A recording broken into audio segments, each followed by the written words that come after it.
என்னை பற்றி அவருக்கு ரொம்ப நன்றாக தெரியும். அவரை பற்றி எனக்கு ரொம்ப நன்றாகவே தெரியும். அண்ணன் செங்கோட்டையனவர் கொஞ்சம் அடக்கி வாசிச்சா ரொம்ப நல்லது.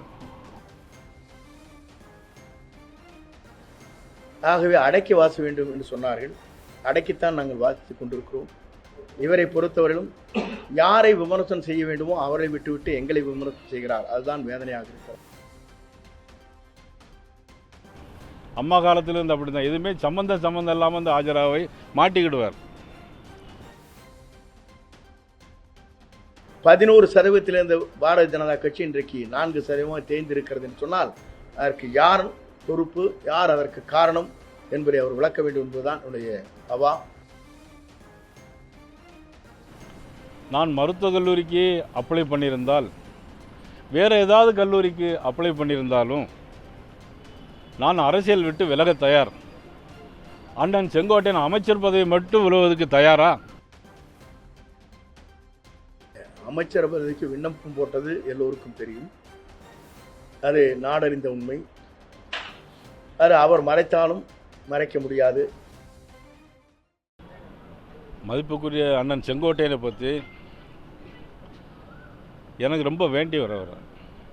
அவர் 1991 ஆண்டிலிருந்து 96 வரைக்கும் அமைச்சராக இருந்தவர்.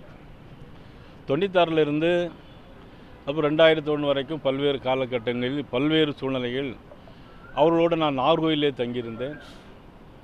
நாகர்கோயில் அவர் வந்திருந்தபோது 1 மாத காலம் அவர்களோடு தங்கியிருந்த காலங்களெல்லாம் உண்டு. அதன் பிறகு புரட்சித் தலைவர் அம்மா அவர்களோடு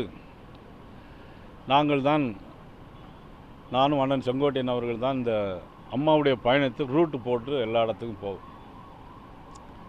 என்னை பற்றி அவருக்கு ரொம்ப நன்றாக தெரியும். அவரை பற்றி எனக்கு ரொம்ப நன்றாகவே தெரியும். அண்ணன் செங்கோட்டையனவர் கொஞ்சம் அடக்கி வாசிச்சா ரொம்ப நல்லது. நான் அவரை பற்றி சொல்லவே இல்லை. யார் பேசினாங்க அப்படிங்கிறதா தெரியும் அப்படின்னு சொன்னேன்.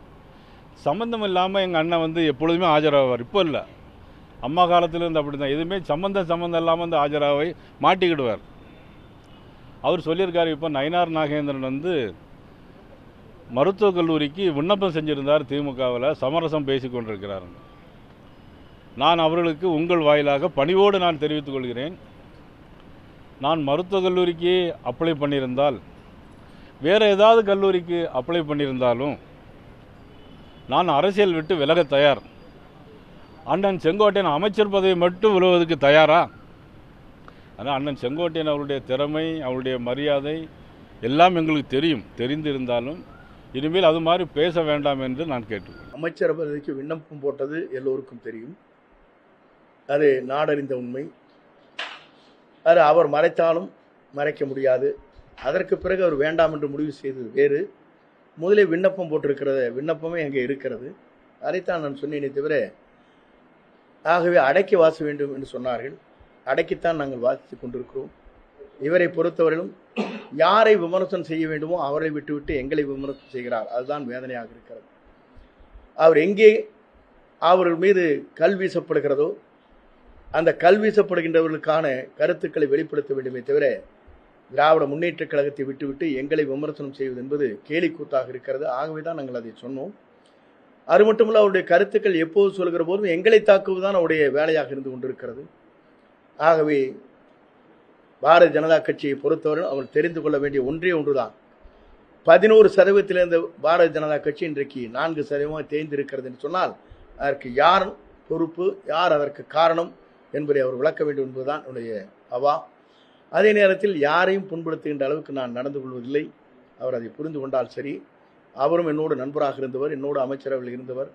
ஆகவே எந்த கருத்துக்கள் சொல்வதாக இருந்தாலும் நேர்மையாக நிலையை அறிந்து கொண்டு யார் மீது தாக்குதல் நடத்துகிறார்களோ திருப்பி அவர்களுக்கு கருத்துக்களை சொல்ல வேண்டுமே தவிர, எந்த தாக்குதலும் இல்லாமல் எங்கள் வழியிலே நல்ல ஆட்சியை நடத்தி கொண்டிருக்கிற எங்கள் மீது அவர் தாக்குவது என்பது சால பொருத்தமாக இருக்காது.